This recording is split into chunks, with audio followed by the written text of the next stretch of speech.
প্রিয় শিক্ষার্থী, আশা করি সবাই ভালো আছো। তো আজকের তোমাদের জন্য একটা খুবই মজার অঙ্ক নিয়ে এসেছি। চলো বোর্ডে দেখি আমরা কি অঙ্কটা আছে। দশমিকের গুণ সম্পর্কিত 0.2 গুণ 0.003 গুণ 0.0004, এটা কত হবে? তো আমার প্রথম যে কাজটা করতে হবে সেটা হচ্ছে সংখ্যাগুলোকে প্রথমে আমি গুণ করে নেব। এখানে 4, এখানে 3, আর এখানে 2। 4 আর 3, 3 × 12, 12 দিনে কত? 24 লিখে নিলাম। এবার দেখতে হবে দশমিকের পরে এখানে কয়টা সংখ্যা আছে। 1 2 3 4, এখানে কয়টা আছে? 4 5 6 7, এখানে কয়টা আছে? একটা। 8টা আছে। 8টার ভিতরে আমি দুইটা সংখ্যা কিন্তু পেয়ে গেছি অলরেডি। তাহলে আমার বাকি কয়টা প্রয়োজন? 6টা। একটা, দুইটা, তিনটা, চারটা, পাঁচটা, 6টা, আর তার আগে দশমিক দিব।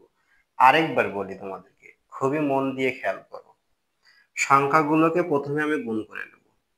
নেওয়ার পরে দশমিকের পরে কতগুলো সংখ্যা আছে? এখানে 4টা সংখ্যা আছে, এখানে 3টা আছে, 7টা, আর এখানে একটা, 8টা, টোটাল 8টা। তাহলে দশমিকের পরে আমার ঠিক 8টা সংখ্যাই বসবে। আমার দুইটা সংখ্যা আমি অলরেডি পেয়ে গেছি, তাহলে অবশ্যই আমার 6টা সংখ্যা প্রয়োজন।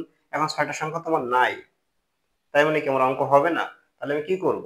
আমি বাকিগুলা শূন্য দিয়ে কভার করে নেব। এই যে 2টা, 4টা, 6টা, আর এই 2টা, 8টা।